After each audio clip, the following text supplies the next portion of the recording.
They delivered the bomb that ended the war. Then the sea and the sharks came for them. On July 30th, 1945, the USS Indianapolis, the cruiser that had just carried the core of the atomic weapon to Tinian, was torn apart by 2 torpedoes and sank in 12 minutes. Nearly 900 men spilled into the open Pacific. No one came looking for 4 days. What went wrong began long before that night. The keel of CA-35 was laid down in March 1930 at the New York shipbuilding yard, a time when the world's navies were racing to balance speed, firepower, and armor. From the earliest blueprints, the ship was built to be both fast and formidable. A Portland-class heavy cruiser, designed to outpace threats and deliver decisive blows. She measured 610 feet from bow to stern, with a beam of 66 feet, and displaced nearly 10,000 tons under standard load. Her 4-geared turbines could drive her past 32 knots, a speed that made her valuable for scouting, escort, and rapid response missions across the vast Pacific. Commissioned in 1932, Indianapolis quickly became a familiar sight in American harbors and foreign ports alike. She sailed as a flagship, hosted dignitaries, and trained new generations of sailors. In peacetime, she carried President Roosevelt on inspection tours and served as a symbol of American naval reach.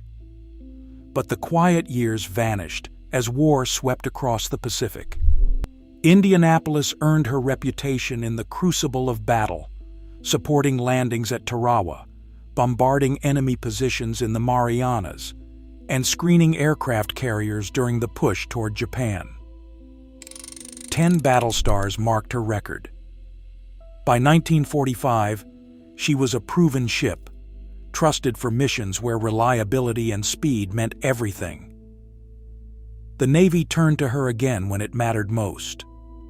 In the months before her final voyage, Indianapolis received new radar, fresh anti-aircraft guns, and a full overhaul at Pearl Harbor. She was made ready, on paper and in steel, for the war's last, most secret mission. Yet, as her hull gleamed in the Pacific sun, no one aboard could have guessed how quickly routine would give way to disaster. Beneath her graceful lines, Indianapolis carried the muscle of a warship built for urgency. At standard load, she displaced 9,950 tons, lean for a heavy cruiser, but every pound was calculated to keep her fast. 4 Parsons geared turbines, fed by 8 boilers, could deliver 107,000 shaft horsepower to 4 massive screws. That power translated to a top speed of 32 knots, nearly 37 miles per hour over open water. In the Pacific, where distances swallowed time and surprise was survival, such velocity made her a prized asset. Her main battery consisted of 9 8-inch 55 caliber guns, mounted in 3 turrets, each capable of hurling a 260-pound shell over 17 miles. 12 5-inch dual-purpose guns ringed her decks, joined by dozens of 40mm and 20mm anti-aircraft mounts. This firepower allowed her to punch above her weight, whether bombarding enemy islands or fending off air attacks in the carrier screens. Yet every knot of speed came at a cost. The designers chose lighter armor, enough to shield her magazines and machinery spaces, but not enough to shrug off a direct torpedo hit.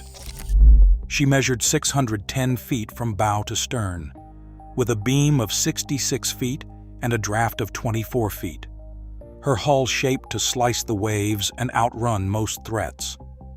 On paper, she was the perfect ship for a rapid, high-stakes mission. In practice, that balance between speed and protection would define her fate. As July 1945 drew to a close, the crew trusted in their ship's power and reputation. Few considered that the very qualities that made Indianapolis a thoroughbred might also leave her exposed, alone, and vulnerable in the vastness of the Philippine Sea. On July 16, 1945, Indianapolis slipped out of San Francisco, her decks loaded with a cargo so secret that only a handful aboard understood its true nature. Sealed orders forbade radio transmissions. No escort would accompany her across the wide Pacific.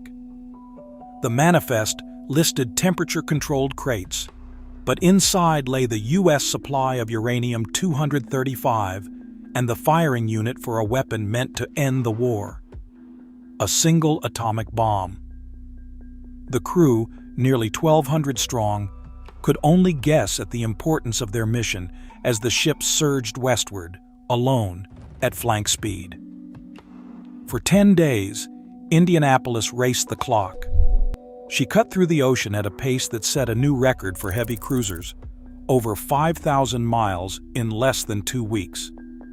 The officers on the bridge kept a close watch, knowing that every mile brought them closer to enemy waters, but the silence was unbroken by radio or convoy chatter. The war had entered its final, most secretive phase. On July 26th, the ship arrived at Tinian, and the precious cargo was offloaded under armed guard. The components vanished into the heart of the island's airfield, destined for a mission that would change history. With her orders fulfilled, Indianapolis turned east, her mission complete, but her isolation unchanged. She steamed alone once more, her name absent from public reports, her purpose known only to a select few. The men aboard looked forward to home, unaware that the next leg of their journey would bring them into the heart of disaster. On the bridge of I-58, Commander Mochitsura Hashimoto watched the silhouette of a lone cruiser glide across the horizon. The Pacific night was still, broken only by the low hum of engines and the faint glow of running lights. At 3 minutes after midnight, Hashimoto ordered his torpedo crew to fire. 6 Type 95 torpedoes left their tubes, each a 24-inch weapon, powered by pure oxygen, designed for speed and silence. Each carried a 405-kilogram warhead, enough to tear through the armored hull of a heavy cruiser. Hashimoto tracked the seconds, knowing there would be no warning for the men aboard Indianapolis. At exactly 15 minutes after midnight, the first torpedo struck the starboard side near the bow, close to the number 1 turret. The detonation sent a flash of fire and steel skyward, instantly knocking out the forward fire control and killing dozens in the forward compartments. Just 1 minute later, at 16 minutes after midnight, a second torpedo slammed into the ship amidships, right by the number 8 fuel tank. Fuel lines ruptured, and a column of burning oil erupted through the decks. The shock tore open watertight compartments, and the ship began to list as water and flames swept through her interior. Officers on the bridge, stunned by the violence, had only seconds to grasp what was happening. Below decks, men were thrown from their bunks, scrambling through darkness and smoke as the ship's power flickered and alarms sounded. For the crew of Indianapolis, the attack came without warning. No sonar contact, no time to maneuver, no chance to send a distress call before the sea began to claim her. In less than 2 minutes, a routine night crossing had turned into a fight for survival. And as the ship's lights faded, hundreds of men found themselves trapped in a steel coffin or hurled into the black water, with no idea if help would ever come. 12 minutes. That was all the time the crew of USS Indianapolis had between the first torpedo's impact and the moment the sea closed over her decks. After the second explosion tore through the hull amidships, water surged into ruined compartments with a force no one could fight. The pumps, engineered to keep out the ordinary leaks and battle scars of war, stood no chance against the torrent. In the darkness, men scrambled through rising water and choking smoke, searching for ladders, hatches, anything that led away from the flames and the cold rush below. Bulkheads buckled. Watertight doors jammed or vanished entirely. The starboard list grew steeper with every passing minute as more than 1,300 tons of seawater poured in, overwhelming the ship's balance and robbing her of buoyancy. By 0020, the lights flickered and died. Power failed. The engines, once the heart of a vessel built for speed, fell silent. There was no way to send a distress call. Above, officers gave the only order left: abandon ship. At 0024, men heaved Carly floats and life preservers into the sea, leaping after them or sliding down the slanting deck. Some never reached the rail, trapped by the chaos below. Others were swept off their feet as the ship rolled, the deck tilting past the point of no return. In the final moments, Indianapolis capsized, her bow rising briefly before she plunged stern first into the black water at 0027. Out of the 1,195 men aboard, about 900 escaped the sinking and found themselves flung into open ocean. They clung to life jackets, rafts, and to each other, scattered across miles of empty sea. Above them, the surface stilled, erasing all trace of the ship that had carried them. In the silence that followed, no rescue was coming.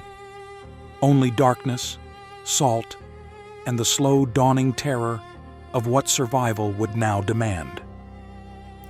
Even now, the ocean holds the remains of more than 800 men, names etched in steel and memory. Their loss exposed the cost of silence and failure at sea. As navies modernize, the lesson endures. No technology replaces vigilance, and every sailor's life still hangs in that balance.